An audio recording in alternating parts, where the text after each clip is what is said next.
Hello दोस्तों, तो मैं संतोष जिंदल एक बार फिर से आप सभी दोस्तों का आपके अपने चैनल जिंदल क्लासेस पर बहुत बहुत स्वागत करता हूं। तो दोस्तों, हम लोग परसेंटेज पढ़ रहे थे। परसेंटेज का पार्ट 1 और पार्ट 2 में पहले ही करा चुका हूं। ये आज पार्ट 3 होगा। पार्ट 3 को अच्छे से समझने के लिए पार्ट 1 और पार्ट 2 को देखना जरूरी है। तो पार्ट 1 और पार्ट 2 का लिंक आपको नीचे डिस्क्रिप्शन में मिल जाएगा, आप वहां से जाकर देख सकते हो। तो दोस्तों, आज हम परसेंटेज के और कुछ अच्छे अच्छे क्वेश्चंस करेंगे। धमाकेदार क्वेश्चंस की ये सीरीज आज भी जारी रहेगी। चलिए फिर बिना किसी देरी के स्टार्ट करते हैं इस मजेदार सी क्लास को। In a certain school 20% of students are below 8 years of age. एक स्कूल में 20% बच्चे 8 वर्ष से कम उम्र के हैं। The number of students above 8 years of age is 2/3 of the number of students of 8 years of age which is 48। 8 साल से अधिक उम्र वाले बच्चों की संख्या 8 साल वाले बच्चों की संख्या का 2/3 गुना है। 8 साल वाले बच्चों की संख्या दी हुई है 48। What is the total number of students in school. तो हमें बताना है इस स्कूल के अंदर टोटल कितने बच्चे हैं। देखिए दोस्तों, एक बार मेरे साथ साथ वीडियो को पॉज करके आप भी इस क्वेश्चन को खुद से ट्राई कीजिए। मैं आपको बताऊंगा इस क्वेश्चन को करने का बेस्ट मेथड, फिर आप कंपेयर करके देखिए कि क्या आप वही मेथड अडॉप्ट कर रहे थे या कुछ और, या फिर आप इस क्वेश्चन को सोल्व कर पा रहे हो या नहीं। देखिए कैसे करेंगे इस क्वेश्चन को। देखिए 20% का क्या मतलब होता है। 20% का फ्रैक्शन होता है 1/5। ये मैंने आपको पहली क्लास में बताया था, इसलिए आपके लिए पहली क्लास को देखना जरूरी है। अब देखिए क्वेश्चन में दिया हुआ है 20% of student are below 8 years of age, मतलब टोटल स्टूडेंट का 20% 8 साल से कम उम्र के हैं। अगर मैं मान लूं ये टोटल स्टूडेंट हैं, तो टोटल का 20% क्या है, 1। तो ये क्या हो जाएंगे, 8 साल से कम उम्र वाले, जिनकी उम्र 8 साल से कम है। तो अगर टोटल स्टूडेंट 5 हैं, तो 8 साल से कम उम्र वाले कितने हैं, 5 में से 8 साल से कम उम्र वाले कितने हो जाएंगे, 1। अब देखिए आगे क्या दिया है, 8 साल से अधिक उम्र वाले, 8 साल से अधिक उम्र वाले कितने हैं, 2/3 गुना ऑफ 8 साल की उम्र वाले, 2/3 गुना। अब देखिए 8 साल की उम्र वाले कितने बच्चे हैं, 48, जो कि इस क्वेश्चन में दिया हुआ है। तो देखिए 8 साल से अधिक उम्र वाले कितने बच्चे हो गए, 32। 8 साल वाले कितने बच्चे दिए हुए हैं, 48। तो टोटल कितने हो जाएंगे ये, 32 और 48 80। तो ये 80 बच्चे वो हो गए जिनकी उम्र या तो 8 साल है या फिर 8 साल से ज्यादा है। और देखिए बाकी कौन बच गए, जिनकी उम्र 8 साल से कम है। टोटल स्टूडेंट 5 थे, 8 साल से कम उम्र वाले अगर 1 हैं, तो 5 में से क्या, 4। तो 4 यूनिट स्टूडेंट कौन से होंगे जिनकी उम्र या तो 8 साल है या फिर 8 साल से ज्यादा है। इसी 4 की वैल्यू कितनी निकल के आई है, 80। तो हम कह सकते हैं 4 की वैल्यू कितनी है, 80। और देखिए 1 की वैल्यू कितनी आ जाएगी, 1 की वैल्यू 20 आ जाएगी। हमसे क्या पूछा है, टोटल स्टूडेंट। टोटल स्टूडेंट हमने कितना माना था, 5। तो 5 की वैल्यू कितनी हो जाएगी, 5 से इसको 20 को गुणा कर देते हैं, तो हो जाएगा टोटल जो स्टूडेंट है इस स्कूल में 100 है, जो कि ऑप्शन डी में दिया हुआ है। देखिए कितनी आसानी से हमने ये क्वेश्चन कर लिया। आप मेरे को कमेंट बॉक्स में कमेंट करके बताइए कि क्या आप इस क्वेश्चन को कर पाने में सक्षम थे। चलिए फिर नेक्स्ट क्वेश्चन देखते हैं। देखिए दोस्तों, नेक्स्ट क्वेश्चन बहुत अच्छा क्वेश्चन आप लोग देख पा रहे होंगे। एक बार मैं इस क्वेश्चन को हिंदी में पढ़ देता हूं। अगर इनकम टैक्स 19% से बढ़ा दिया जाए तो नेट इनकम 6% से कम हो जाती है। तो हमें बताना है जो इनकम टैक्स का रेट है वो क्या है। देखिए नेट इनकम क्या होती है,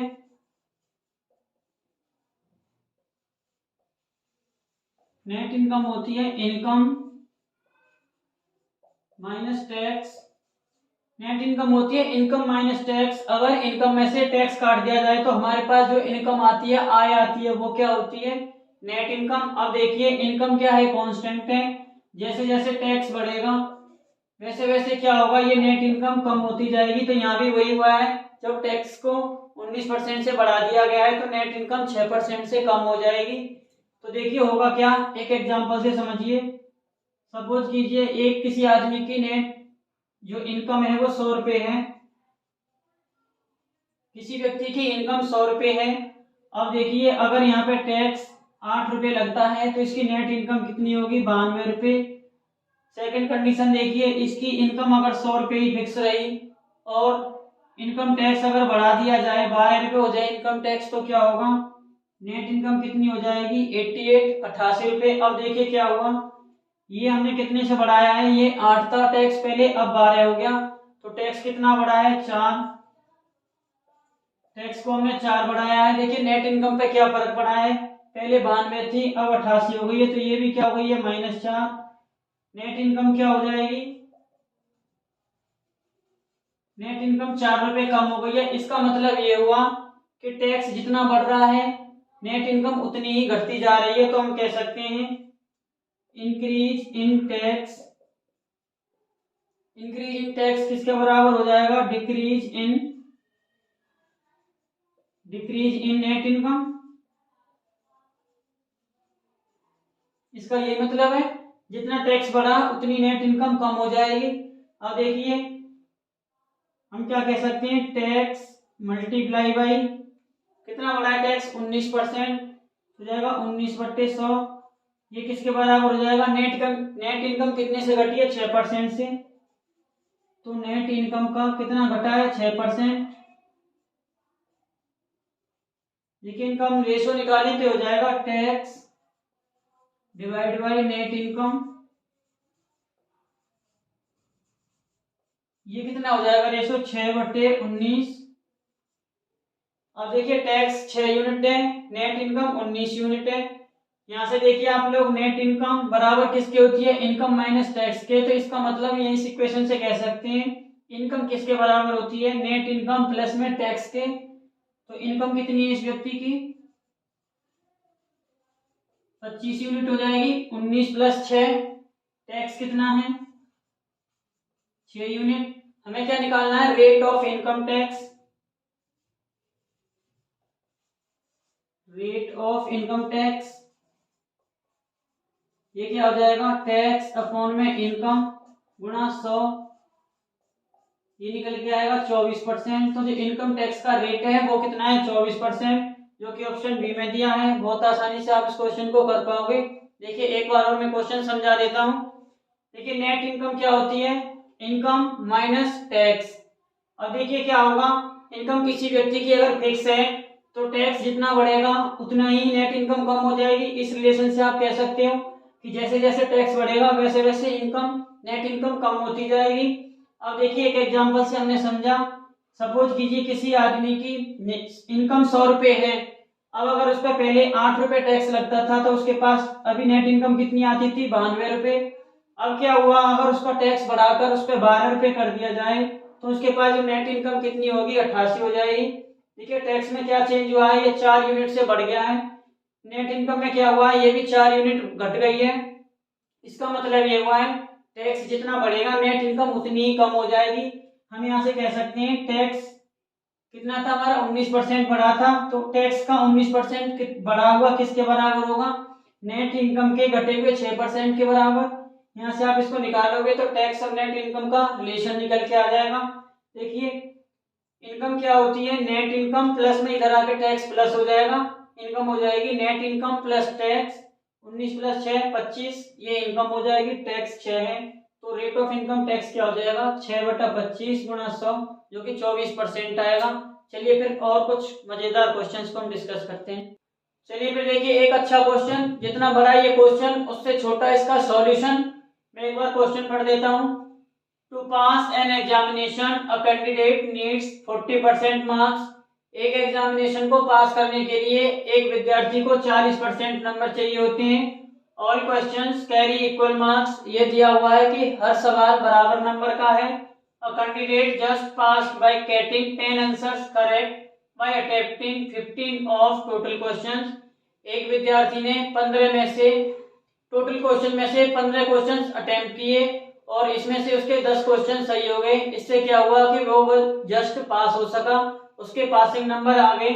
how many questions are there in the examination, तो हमें बताना है इस पेपर के अंदर टोटल क्वेश्चन कितने थे।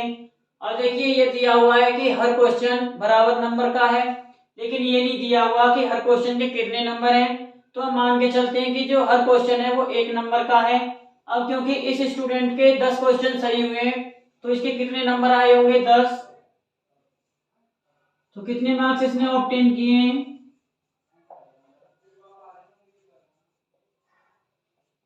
इस स्टूडेंट के 10 नंबर आए। अब देखिए पासिंग मार्क्स कितने थे 40%, यही 10 क्या है इसके पासिंग मार्क्स। तो हम कह सकते हैं 40% नंबर किसके बराबर है 10 के।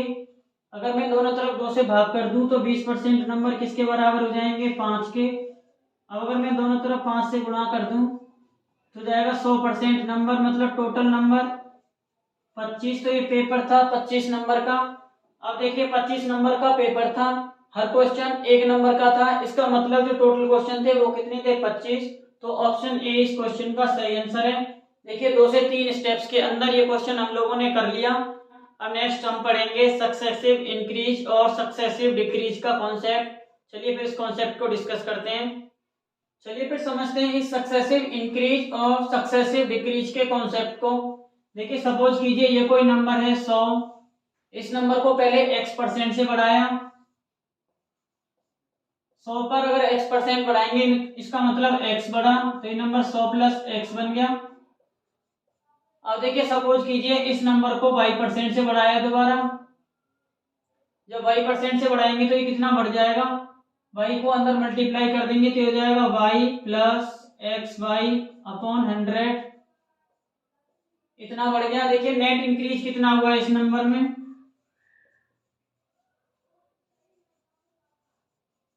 पहले कितना बढ़ाया था x% मतलब x बढ़ाया था, अब कितना बढ़ाया ये number y plus xy by 100, इतनी इस नंबर की वैल्यू बढ़ गई। अब देखिए क्योंकि ये 100 पर बढ़ाया है तो ये क्या हो जाएगा परसेंटेज रिजल्ट।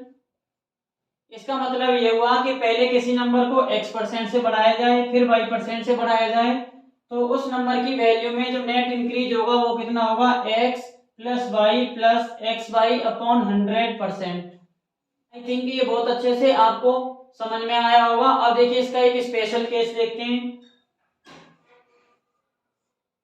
देखिए स्पेशल केस क्या हो जाएगा, पहले किसी नंबर को x% से बढ़ाया जाए और फिर उसी नंबर को x% से घटाया जाए तो क्या होगा, तो हम कहेंगे x की वैल्यू तो क्या हो जाएगी प्लस x और y किसके बराबर हो जाएगा माइनस x के। अब देखिए क्या होगा, इसकी वैल्यू हम यहां रख देते हैं, नेट इंक्रीज और डिक्रीज क्या होगा। देखिए x की जगह हमने x रखा, y की जगह हमने माइनस x रख दिया, ये प्लस x की जगह y की जगह हमने माइनस x रखा और ये 100। अब देखिए क्या होगा, x से ये x कट जाएगा तो आ जाएगा माइनस एक्स स्क्वायर बाई 100%। इसका मतलब ये हुआ जब किसी नंबर को पहले x% बढ़ाया जाए फिर उस नंबर को x% से घटाया जाए तो हमेशा उस नंबर की वैल्यू क्या होगी घट जाएगी, और जो वैल्यू घट जाएगी वो कितने परसेंट घट जाएगी एक्स स्क्वायर अपॉन 100। ऐसा हम इसलिए कह पा रहे हैं कि वैल्यू घट जाएगी क्योंकि इसके आगे नेगेटिव का साइन है, नेगेटिव का साइन है मतलब उसकी वैल्यू घट जाएगी। चलिए अब इन दोनों कॉन्सेप्ट पर बेस्ड कुछ हम अच्छे क्वेश्चंस देखते हैं। देखिए सक्सेसिव इंक्रीज और डिक्रीज के कॉन्सेप्ट पे बेस्ड ये पहला क्वेश्चन क्या दे रखा है, इस क्वेश्चन में एक बार पढ़ देता हूं। If price of a book is first decreased by 25% and then increased by 20%, the net change in the price of the book will be। अगर किसी किताब की कीमत को पहले 25% से घटा दिया जाए और फिर उसी किताब की कीमत को 20% से बढ़ा दिया जाए तो हमें बताना है कि उस किताब की कीमत में कुल कितना बदलाव आएगा, कितने प्रतिशत का चेंज आएगा। देखिए यहाँ दिया हुआ है पहले उस किताब की कीमत को 25% घटाया है, इसका मतलब x में कितना दिया हुआ है माइनस 25%, क्योंकि घटाया है इसलिए हमने माइनस का साइन लिया है।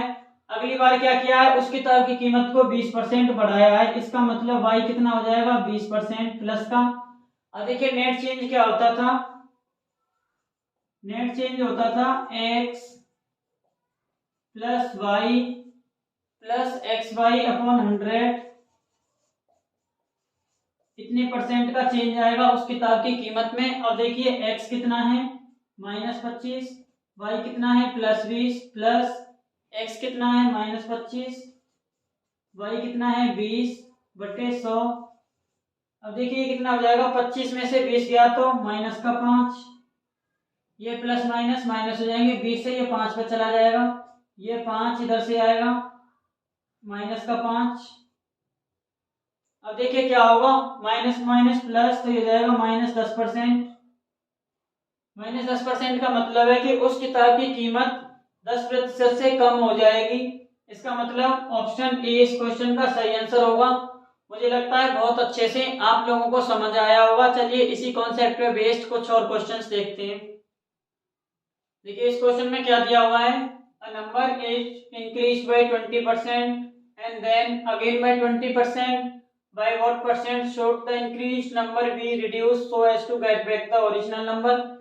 एक नंबर को 20% से बढ़ाया गया, फिर दोबारा उसी नंबर को 20% से बढ़ा दिया गया, तो हमें बताना है इस बढ़े हुए नंबर को कितने प्रतिशत से घटाना है जिससे कि हमें फिर से ओरिजिनल नंबर मिल जाए। देखिए कैसे करेंगे इस क्वेश्चन को। यहाँ पे जो x दिया है वो कितना दिया है 20%। अब देखिए y कितना दिया है, y भी 20% है, तो नेट चेंज कितना आ जाएगा, परसेंटेज इंक्रीज कितना हो जाएगा, हो जाएगा x plus Y plus X Y upon 100%। अब देखिए क्योंकि x बराबर y दिया हुआ है तो इस फॉर्मूले को हम किस तरह से लिख देंगे, 2x plus x square by 100, ये परसेंट। अब देखिए x की वैल्यू कितनी है 20, 2 गुणा 20 प्लस 20 का स्क्वायर अपॉन 100%। देखिए हो जाएगा 40 प्लस 20 का स्क्वायर 400, 400 को 100 से भाग करेंगे तो 4, इसका मतलब ये कितना हो जाएगा 44%। नंबर 44% बढ़ जाएगा। अब देखिए 44% को हम कैसे लिख सकते हैं, 44% को हम लिख सकते हैं 11 गुणा 4%, बिल्कुल लिख सकते हैं। अब देखिए 4% किसके बराबर होता है, मैंने पहली क्लास में आपको बताया था 1/25 के 11 से गुणा कर देंगे तो 11/25। देखिए 4% का 1/25 कैसे होता है, इसको परसेंटेज से फ्रैक्शन में करने के लिए 100 से भाग कर देंगे, 4 से 25 पे तो 1/25 हो जाएगा। ये सारी चीजें जानने के लिए आपको मेरी पहली क्लास को देखना जरूरी है, आप जरूर देखिएगा उस क्लास को। अब देखिए अगर ये ओरिजिनल नंबर 25 था तो नया नंबर कितना हो जाएगा, इसमें 11 जुड़ जाएगा, तो नया नंबर कितना हो जाएगा, न्यू नंबर कितना हो जाएगा 25 प्लस 11 36। अब देखिए ओरिजिनल नंबर कितना था 25, ये कितना है नया नंबर 36। हमें कहाँ जाना है, इस ओरिजिनल नंबर पर जाना है दोबारा, तो हमें क्या करना पड़ेगा, इसमें से 11 घटाना पड़ेगा, तो हमें 11 कम करना है कितने पर, 36 पर। परसेंटेज चेंज के लिए हम इसको 100 से गुणा कर देंगे, देखिए जाएगा 4 नंबर 36 और 4 से ये 25 पे। अब देखिए इसको मल्टीप्लाई करते हैं, ये हो जाएगा 275/9। जब आप इसको सोल्व करोगे तो आएगा 30 सही। जब आप इसको सोल्व करोगे हो जाएगा 9 × 27, तो ये हो जाएगा 5/9, 30 सही। 5/9% आपको इस नंबर को घटाना पड़ेगा अगर आपको ओरिजिनल नंबर पर जाना है, तो ऑप्शन ए इस क्वेश्चन का सही आंसर हो जाएगा। तो दोस्तों मन लगाकर पढ़ाई कीजिए, इधर उधर की बातों को छोड़िए। देखिए कुछ लोगों की हालत कैसी हो रखी है कि कांटे नहीं कटते हैं लम्हे इंतजार के, कांटे नहीं कटते हैं लम्हे इंतजार के, और पलकें बिछाए बैठे हैं रास्ते पे, आप समझ जाओगे। तो दोस्तों इन बातों को छोड़िए, पढ़ाई लिखाई में ध्यान दीजिए। आप मेरे से ज्यादा न्यूज देखते होंगे, आपने देखा ही होगा हाल फिलहाल का माहौल कैसा हो रखा है। चलिए फिर इस क्वेश्चन को करते हैं। देखिए The price of an article was first increased by 10% and then again by 20%. अगर एक आर्टिकल की कीमत पहले 10% बढ़ाई जाती है और उसके बाद दोबारा बढ़ी हुई कीमत को 20% से बढ़ा दिया जाता है। If the last increased price was ₹33, अगर अंतिम बार बढ़ाया गया उस आइटम का प्राइस कितना था 33 रुपए, तो हमें बताना है उसका ओरिजिनल प्राइस कितना था, उसकी ओरिजिनल कीमत कितनी थी।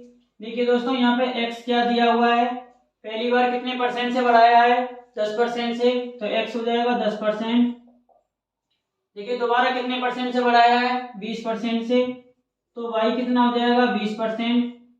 अब देखिए नेट इंक्रीज कितना हो जाएगा, नेट इंक्रीज हो जाएगा X plus Y plus X Y upon 100 और ये पूरा परसेंटेज में होगा। अब देखिए एक्स कितना है 10, वाई कितना है 20 plus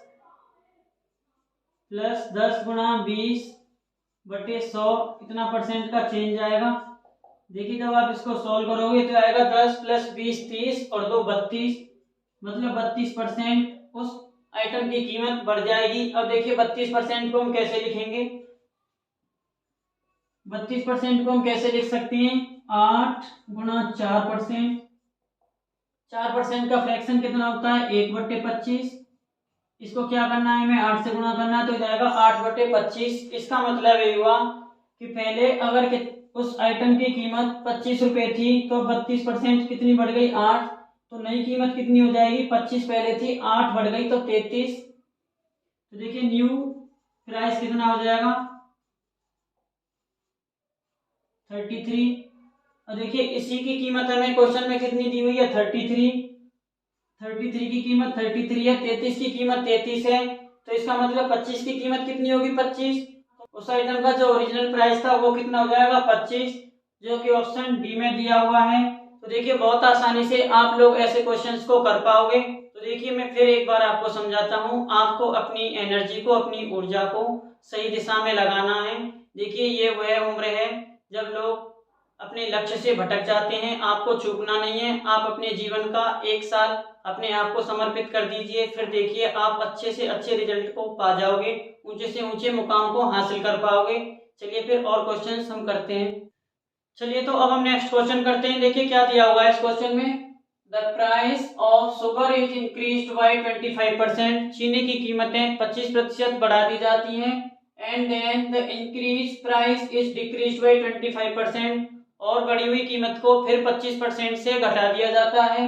the new price in comparison with original price is, तो हमें बताना है जो नई कीमत है वो पुरानी कीमत की तुलना में क्या है, समान है, 6.2% ज्यादा है, 6.25% कम है, या 0.625% कम है। यहाँ क्या हुआ है, पहले कीमत को 25% बढ़ाया है और फिर उस बढ़ी हुई कीमत को 25% से घटाया है। तो देखिए ये जो केस है ये है equal successive increase and decrease का, पहले बढ़ाया फिर घटाया। तो इसका जो हमने फॉर्मूला बताया था नेट परसेंटेज चेंज का, वो क्या था x² अपॉन 100 और इसके आगे माइनस का साइन था। मतलब जो किसी कीमत को पहले x% बढ़ाया जाए फिर x% घटाया जाए तो हमेशा उसकी जो कीमत है घट जाएगी। अब देखिए ये ऑप्शन हो नहीं सकता, ये भी नहीं हो सकता, 2 ऑप्शन एलिमिनेट हो गए। अब इन दोनों में से कोई एक होगा, ये तो कंफर्म है कि कीमत कम हो जाएगी। देखिए x कितना दिया हुआ है 25%, तो हो जाएगा -25 का होल स्क्वायर अपॉन 100। 25 का स्क्वायर कितना होता है 625, इसको 100 से भाग करना है तो हो जाएगा -6.25%। माइनस का साइन दिखा रहा है कि कीमत कम हो जाएगी, तो सही आंसर होगा ऑप्शन सी। बहुत आसानी से क्वेश्चन हो गया। चलिए कुछ और अच्छे क्वेश्चंस करते हैं। तो दोस्तों धमाकेदार क्वेश्चंस का ये सिलसिला जारी है। देखिए एक और धमाकेदार क्वेश्चन आप लोगों के सामने, चलिए करते हैं इस क्वेश्चन को। देखिए क्या दे रखा है, a number is first increased by 50%, एक नंबर को पहले 50% से बढ़ाया जाता है। And then increased number is decreased by 50%, फिर बढ़े हुए नंबर को 50% से घटाया जाता है। If resulting number is less than original number by 50 then the original number is, अगर ऐसा करने से प्राप्त हुआ नंबर ओरिजिनल नंबर से 50 कम है तो हमें ये बताना है ओरिजिनल नंबर क्या है। देखिए यहाँ पे जो नेट परसेंटेज चेंज आएगा, या मैं कहूँ नेट डिक्रीज जो आएगा वो कितना हो जाएगा, क्योंकि एक बार बराबर बढ़ाया है फिर उसको बराबर घटाया तो हमेशा क्या होता है नंबर घट जाता है। तो नेट डिक्रीज क्या होगा x² बाई 100%, x कितना दिया हुआ है 50, 50 का स्क्वायर बटे 100%, ये देखिए कितना हो जाएगा 2500 बटे 100%, तो ये कितना हो जाएगा 25%। तो देखिए वो जो नंबर है 25% से कम हो गया है, 25% कम हो गया है। देखिए 25% की वैल्यू क्वेश्चन में कितनी दी हुई है 50, तो हम कह सकते हैं उस नंबर के 25% की वैल्यू कितनी है, 50। देखिए वो नंबर कितना होगा, ओरिजिनल नंबर 100%, तो मैं कहूँगा इसको 4 से गुणा कर दें दोनों तरफ, तो 100% किसके बराबर हो जाएगा, 200 के। इसका मतलब ये हुआ जो ओरिजिनल नंबर है वो कितना है, 200, जो कि ऑप्शन डी में दिया हुआ है। देखिए दोबारा समझ लीजिए, जो नेट डिक्रीज होगा उस नंबर में वो कितना होगा, x²/100, x की वैल्यू 50 दी हुई है, जब आप इसको निकालोगे तो हो जाएगा 25% से ये नंबर कम हो गया है। अब देखिए 25% की वैल्यू क्वेश्चन में कितनी दी हुई है, 50। अगर मैं दोनों तरफ 4 से गुणा कर दूं तो ये 100% की वैल्यू कितनी हो जाएगी, 200। मतलब उस नंबर का 100% किसने के बराबर है, 200 के। इसका मतलब वो जो नंबर है ओरिजिनल नंबर 200 है, जो कि ऑप्शन डी में दिया हुआ है। बहुत आसानी से इस टाइप के क्वेश्चंस को हम कर लेंगे। देखिए water consumption is decreased by 20% due to 20% rise in water tax. अगर पानी का टैक्स 20% बढ़ जाए तो पानी की जो खपत है वो 20% कम हो जाती है। तो हमें बताना है जो एक्सपेंडिचर है वो कम होगा या ज्यादा होगा और कितने प्रतिशत। देखिए एक्सपेंडिचर क्या होता है, ये बराबर होता है प्राइस के गुणा में कंजम्पशन, इसको हम क्यू से दिखाते हैं। और देखिए 20% का मतलब क्या होता है, 20% का फ्रैक्शन 1/5 होता है। अब देखिए इधर मैं लिखता हूँ प्राइस और इधर मैं क्वांटिटी लिखता हूँ। और देखिए प्राइस के साथ क्या हुआ है, ये 20% बढ़ गया है, मतलब ये पहले अगर 5 था तो अब कितना हो गया है, ये 6 हो गया है। और देखिए क्वांटिटी के साथ क्या हुआ, कंजम्पशन के साथ क्या हुआ है, 20% घट गया है। मतलब पहले अगर कंजम्पशन 5 था तो अब 1 कम होके कितना हो गया है, 4। अब देखिए एक्सपेंडिचर की बात करते हैं। एक्सपेंडिचर क्या हो जाएगा, पहले एक्सपेंडिचर हो जाएगा 5 गुना 5 25 का, नया कंजम्पशन कितना हो जाएगा 6 गुना 4 24 का। और देखिए एक्सपेंडिचर क्या हुआ है, पहले 25 होता था अब 24 हो रहा है, तो मतलब 1 कम हो गया है। 1 कितने पे कम हुआ है, 25 पे। तो परसेंटेज के लिए इसको 100 से गुणा कर देते हैं, तो ये कितना हो जाएगा, -4%। माइनस का मतलब 4% कम हो गया है। इसका मतलब जो एक्सपेंडिचर था वो पहले के मुकाबले 4% कम हो गया है, जो कि ऑप्शन ए में दिया हुआ है। तो दोस्तों बहुत अच्छे क्वेश्चंस आज हम लोगों ने डिस्कस किए। अच्छे क्वेश्चंस का ये सिलसिला ऐसे ही जारी रहेगा। आज के लिए इतना ही रखते हैं, फिर मिलेंगे नेक्स्ट वीडियो में। तब तक के लिए आप अच्छे से रिवाइज कीजिए, नोट्स बनाते रहिए, मेरे साथ साथ पढ़ते रहिए। चलिए फिर मिलते हैं नेक्स्ट वीडियो में। जय हिंद।